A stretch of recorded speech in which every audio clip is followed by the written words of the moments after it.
Welcome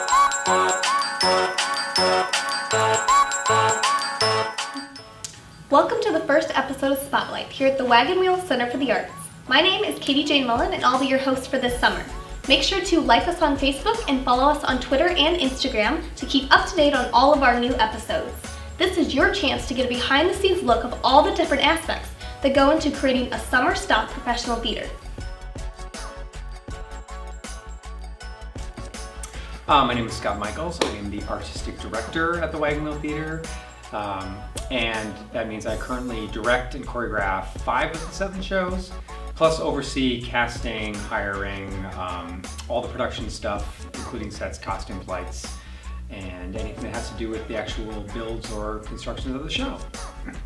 I started back in 1995 as a performer, and then I was also a choreographer that season. And then in 1996, Roy Hine at the time took over as the artistic director, and we'd kind of worked on the shows in 1995, the year before, and we'd gotten a good chemistry going with each other, and he asked if I would be interested in coming back and choreographing for the 96 season.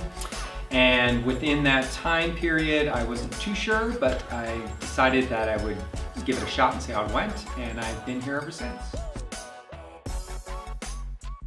I took over as the artistic director, and we had kind of worked on the shows in 1995, the year before, and we'd gotten a good chemistry going with each other, and he asked if I would be interested in coming back and choreographing for the 96 season. And within that time period, I wasn't too sure, but I decided that I would give it a shot and see how it went, and I've been here ever since. Every season is completely different. We start from scratch every single year as far as picking the season, what the shows are going to be.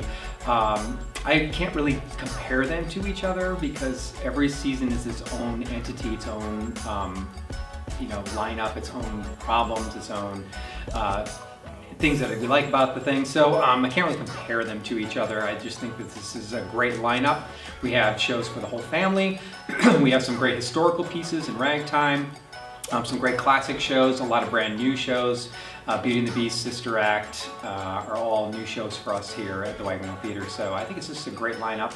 And the addition of our encore show is always super exciting because we get to do shows that we wouldn't normally see here in Warsaw. For me, Ragtime is the show I've been waiting to do, mostly because of this historical significance of the show. And I really, truly love the music. It's a very powerful score. Of course, it's dealing with all kinds of things from race to class to the excitement of coming to America for the very first time. All these different families colliding and how that kind of affects and moves the show along. It's really exciting to me. So that's the show I've been kind of actually looking forward to doing the most.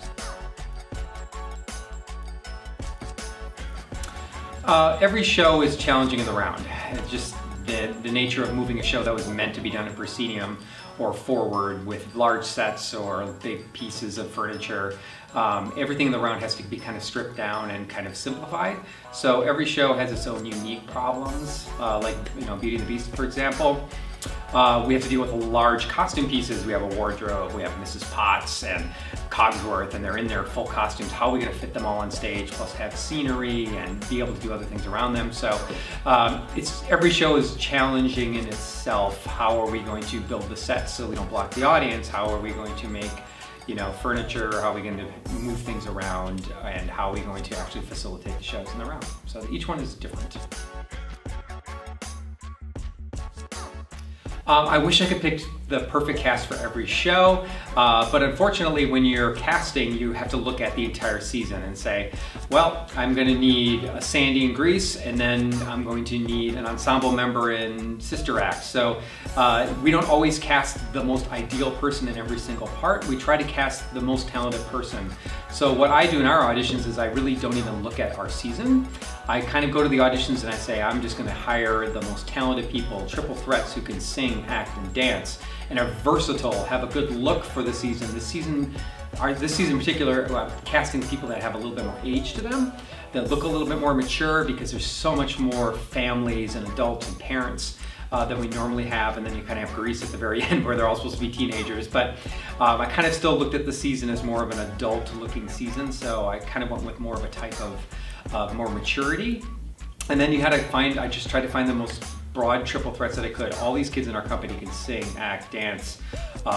They're top-notch professionals that I think can do anything, and that's what you kind of need in summer stock, to be able to morph them in and out of different parts and allow them to play anything from a lead to an ensemble member.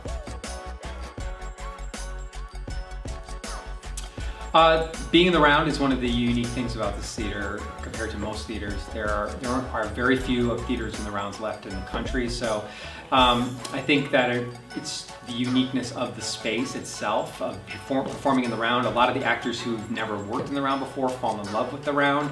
The intimacy with the audience, having the audience sit 2 feet from you, and no matter where you turn around or where you look, they're always there and inviting and in part of that show with you. Also, I think what sets it apart is that the kids that we're bringing in from all over the country are from some of the best programs in the country. We're getting kids from Michigan, we're getting kids from Western Michigan, from CCM, from Chicago, New York, we're getting kids from FSU, we're getting kids from IU, all over the country, and I think it's some of the best talent, and a lot of these kids will go on and be Broadway performers. We typically have in every season between 4 or 5 people that move straight from here to go either do a national tour or a Broadway production. So I think it's just a really cool thing that we have in Warsaw that we're lucky to have. It's a little gem.